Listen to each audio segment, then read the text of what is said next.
Au nom de Dieu, le Père, le Fils et le Saint-Esprit. Le Seigneur est ressuscité. Alléluia, il est vraiment ressuscité. Le Seigneur soit avec vous et avec votre esprit. Soyez toutes et tous les bienvenus en ce temps confiné, mais soyez les bienvenus en ce premier dimanche après Pâques. Ce dimanche s'appelle Quasimodo Geniti.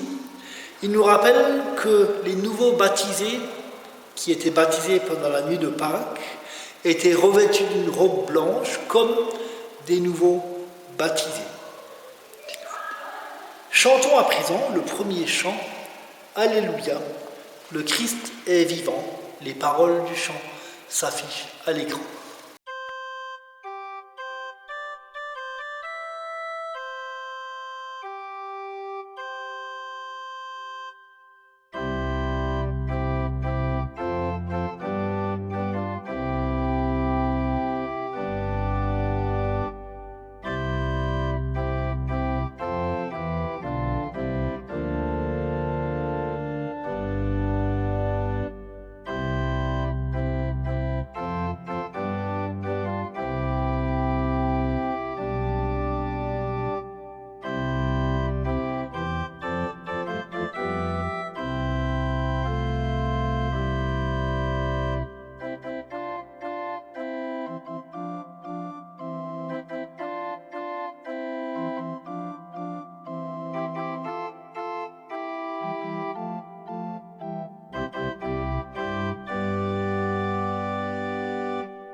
voulons maintenant louer Dieu avec le psaume 116.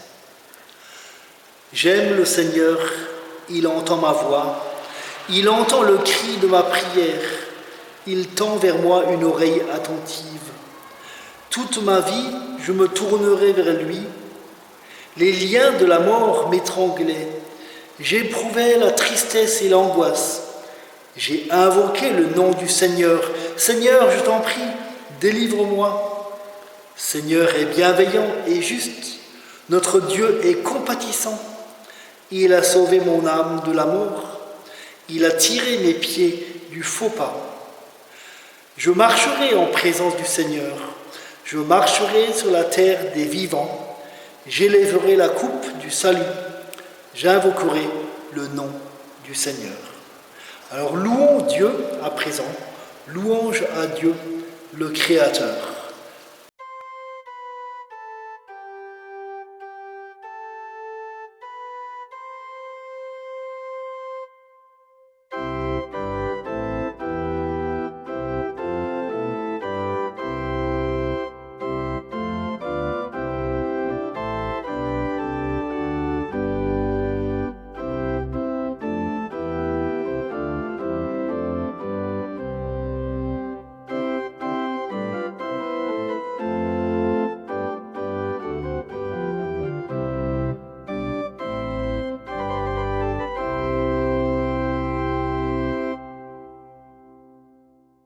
Nous nous plaçons devant Dieu avec humilité. Au Seigneur, souvent je me sens comme le disciple Thomas, qui ne pouvait croire sans avoir vu, qui ne pouvait croire sans avoir touché.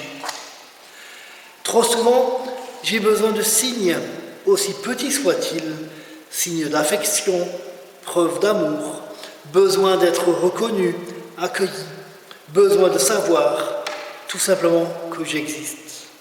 Et dans ma vie, il en va de même, comme il serait rassurant de me nourrir de preuves, de savoir pour croire, de détenir enfin la clé et de balayer le doute à jamais.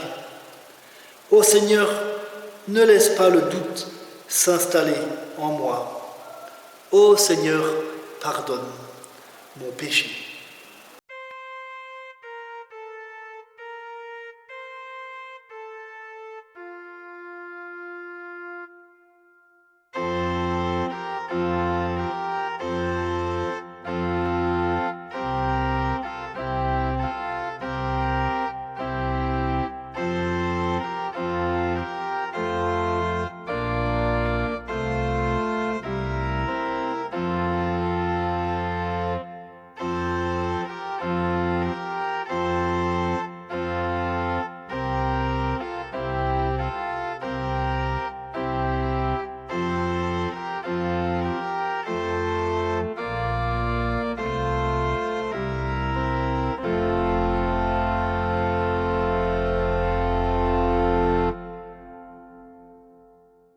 Frères et sœurs, Dieu vous pardonne. Votre baptême vous rappelle que vous n'êtes jamais loin de Dieu, puisqu'il demeure toujours auprès de vous. Ainsi, celui qui met sa confiance en Dieu et trouve sa joie en Jésus-Christ, celui-là est sauvé. Alors chantons notre reconnaissance. Christ est ressuscité, de la mort a triomphé.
Prions encore. Dieu vivant, par la résurrection de ton Fils Jésus-Christ, tu nous fais naître à la vie nouvelle.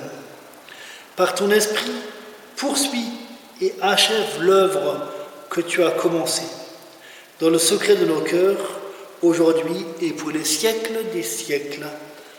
Amen. Et je vous invite à chanter dès à présent le chant suivant, Célébrons le Seigneur.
La première lecture de ce dimanche est dans le livre du prophète Ésaïe, chapitre 40, versets 26 à 31. Levez les yeux vers le ciel et regardez. Qui a créé cela? C'est celui qui fait sortir les corps célestes en bon ordre. Il les appelle tous par leur nom. Son pouvoir est si grand, sa force si puissante, que pas un seul ne manque. Pourquoi dis-tu, Jacob, et pourquoi affirmes-tu, Israël? Ma situation échappe à l'Éternel, mon droit passe inaperçu de mon Dieu. Ne le sais-tu pas? Ne l'as-tu pas appris? C'est le Dieu d'éternité, l'Éternel, qui a créé les extrémités de la terre. Il ne se fatigue pas, il ne s'épuise pas. Son intelligence est impénétrable. Il donne de la force à celui qui est fatigué, et il multiplie les ressources de celui qui est à bout. Les adolescents se fatiguent et s'épuisent. Les jeunes gens se mettent à trébucher. Mais ceux qui comptent sur l'Éternel renouvellent leur force. Ils prennent leur envol comme les aigles. Ils courent sans s'épuiser. Ils marchent sans se fatiguer.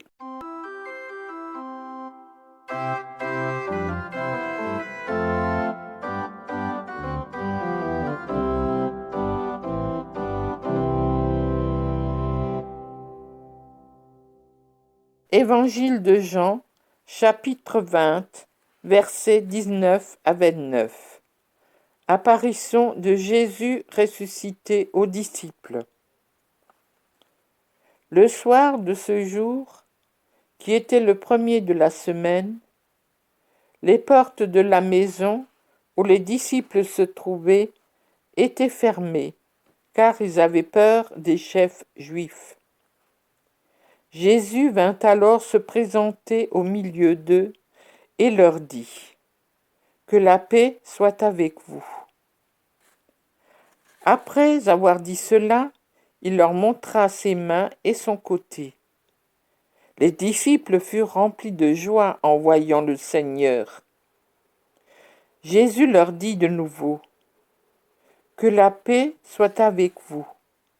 Tout comme le Père m'a envoyé, moi aussi je vous envoie. » Après ces paroles, il souffla sur eux et leur dit : « Recevez le Saint-Esprit.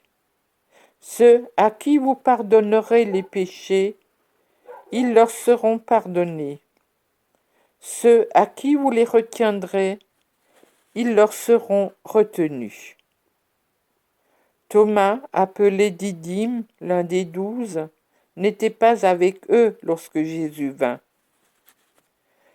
Les autres disciples lui dirent donc : « Nous avons vu le Seigneur. » Mais il leur dit : « Si je ne vois pas dans ses mains la marque des clous, si je n'y mets pas mon doigt, et si je ne mets ma main dans son côté, je ne croirai pas. » 8 jours après, les disciples de Jésus étaient de nouveau dans la maison, et Thomas se trouvait avec eux. Jésus vint alors que les portes étaient fermées, se tint au milieu d'eux et dit : « Que la paix soit avec vous. » Puis il dit à Thomas : « Avance ton doigt ici et regarde mes mains. Avance aussi ta main et mets-la dans mon côté. Ne sois pas incrédule, mais crois. » Thomas lui répondit : « Mon Seigneur et mon Dieu. » Jésus lui dit : « Parce que tu m'as vu, tu as cru.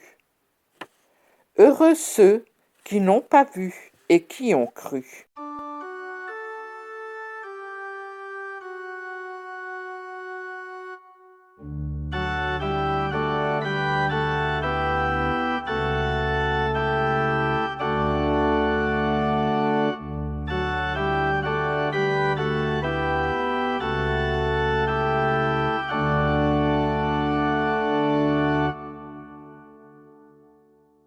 Chers amis, est-ce que la moquerie et le rire sont des outils efficaces contre le désespoir ? D'ailleurs, peut-on rire de tout ? Peut-on se moquer, sachant que la moquerie peut parfois irriter, mais la moquerie peut mettre en mouvement les gens. Le prophète Ésaïe se moque et il fait polémique contre des gens qui se lamentent. Les Israélites dont il est question se lamentent après avoir perdu leur paradis 50 ans auparavant. Rappelez-vous, le roi Nabuchodonosor, roi de Babylone, avait gagné la guerre. Il avait détruit le temple à Jérusalem et emmené en déportation l'élite du pays, le personnel de la cour royale et du temple, les notables et les artisans. Et tous ces gens, assignés à résidence, devaient travailler, mais ils jouissaient aussi de quelques libertés, de culte, de pouvoir fonder une famille, de bâtir des maisons. Mais ils glissent lentement et sûrement vers l'assimilation, vers le culte des idoles babyloniennes, idoles de la fertilité, idoles des maisons, auxquelles il faut sacrifier, bien sûr. Notre Dieu nous a-t-il oubliés, disent-ils, et se lamentent-ils ? Ceux qui lui restent fidèles s'interrogent et s'enferment dans cette lamentation sur un passé perdu. Et voilà que la voix du prophète Ésaïe s'élève. Aujourd'hui, on pourrait dire que Ésaïe est un lanceur d'alerte, un poète ou un humoriste corrosif. Faut-il rester enfermé dans la lamentation sur un passé disparu? Ou voulons-nous entrer dans l'avenir avec Dieu vivant? Après la mort de Jésus sur la croix, les disciples, eux aussi, sont comme en exil intérieur. Alors bien sûr, Marie-Madeleine, puis Pierre et Jean disent qu'ils ont trouvé le tombeau vide. Et même Jésus ressuscité parle à Marie-Madeleine dans le jardin. Mais les disciples ne savent pas quoi penser. Ils restent reclus par la tristesse, ils restent reclus par la peur qu'ils ont des représailles. Ils ont peur qu'on s'en prenne maintenant aux amis du Nazaréen. Et alors même qu'ils sont enfermés comme en exil, Jésus ressuscité leur apparaît. Il leur montre ses mains trouées et son côté blessé. C'est un signe de reconnaissance qui les relie à la mort. Mais dès tout de suite, Jésus leur donne un mot d'envoi. Que la paix soit avec vous. Tout comme le Père m'a envoyé, moi aussi je vous envoie. Et puis il souffle sur eux et leur dit, recevez le Saint-Esprit. Avec humour, nous pourrions dire que ce n'est pas le fantôme de Jésus mort qui apparaît ici, mais c'est Jésus mis à mort et vivant pour toujours, qui houspille ses disciples pour leur dire « Allez de l'avant, allez-y ». Et lorsque Thomas est présent lors de la deuxième rencontre, il montre à nouveau ses mains et son côté comme un signe de reconnaissance, mais afin d'adresser une parole d'envoi. Crois seulement. Faut-il donc rester enfermé dans la lamentation sur le passé, ou voulons-nous entrer dans l'avenir avec Dieu vivant? Aujourd'hui, nous aussi, nous sommes comme en exil. Nous pouvons être désespérés car nos églises ne peuvent plus réunir leurs fidèles. Est-ce qu'elles perdent leur raison d'être? Assurément, nous restons questionnés et même tourmentés. Dieu a-t-il abandonné ce monde à ses démons modernes? Les chiffres de l'épidémie, les chiffres de nos compteurs sur Internet, ceux que nous entendons jour après jour. Il est certain que nous avons bien perdu le paradis. C'est ce que rappelle le théologien Raphaël Picon. Nous avons perdu nos assurances tranquilles, la permanence d'un état de grâce, en tout cas en France et en Europe. Il nous faut faire avec la perte inéluctable, perte parfois des personnes proches, mais perte aussi de nos certitudes en un système de santé infaillible, perte de l'avenir assuré.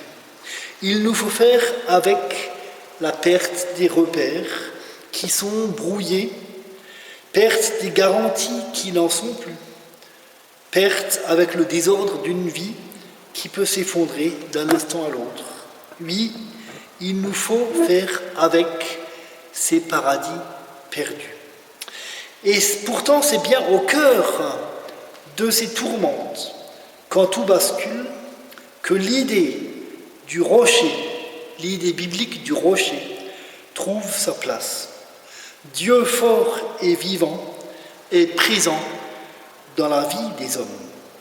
Éternel, mon rocher, ma forteresse, mon libérateur. C'est ce que dit le psaume 18. Dieu est ce qui en nous est éternel.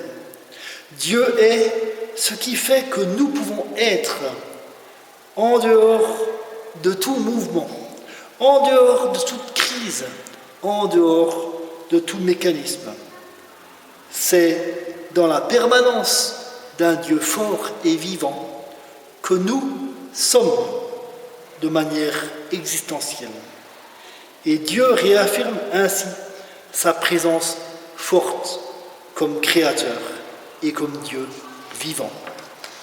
Faut-il donc rester enfermé dans la lamentation sur le passé, ou voulons-nous entrer dans l'avenir avec Dieu vivant.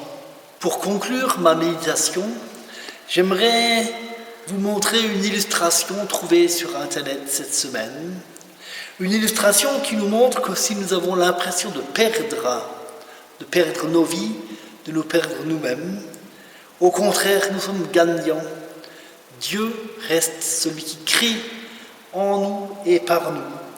Il reste celui qui est vivant par nous et pour nous. Bon temps de Pâques à chacun et chacune. Amen.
Nous voulons encore nous recueillir dans la prière d'intercession et prier les uns pour les autres et les uns avec les autres. Dieu de toute miséricorde, en Jésus-Christ, tu nous appelles à la joie du salut. Grâce te soit rendue. Donne à ton Église de vivre chaque jour la réalité de ta présence. Accorde aux baptisés une confiance qui attend tout de toi. Donne au monde la paix que tu promets.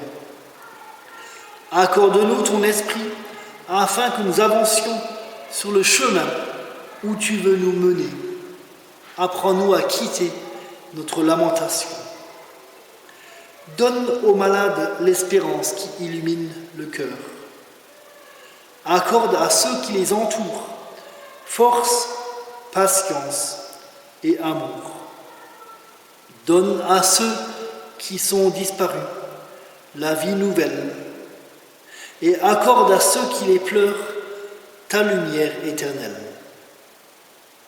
Dans le silence, confions à Dieu tout ce qui nous tient particulièrement à cœur.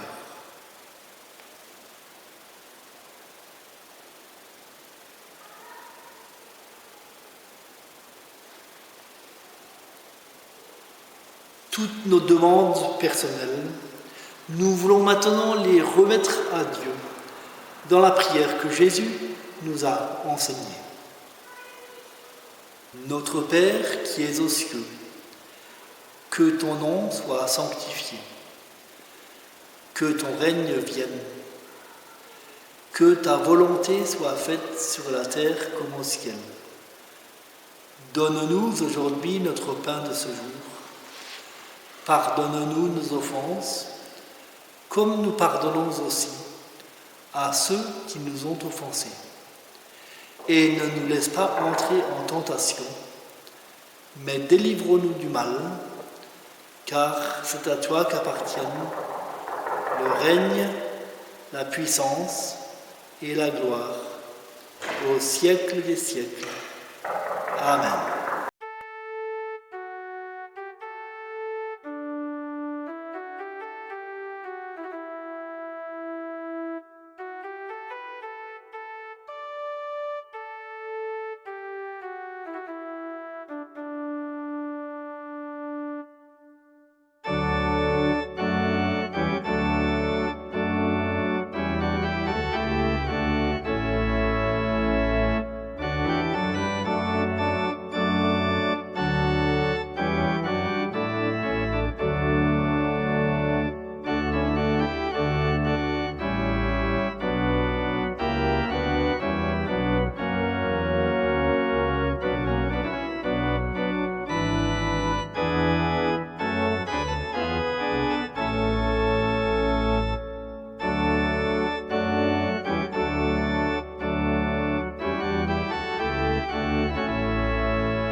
Recevons à présent la bénédiction du Seigneur. Que le Seigneur nous bénisse et nous garde. Que le Seigneur fasse resplendir sa lumière sur nous et nous donne sa grâce. Que le Seigneur tourne sa face vers nous et qu'il nous donne sa paix. Dans tous nos exils, Dieu reste créateur. Il reste Dieu vivant pour nous et par nous. Il nous permet de renaître à la vie qu'il nous donne. Amen.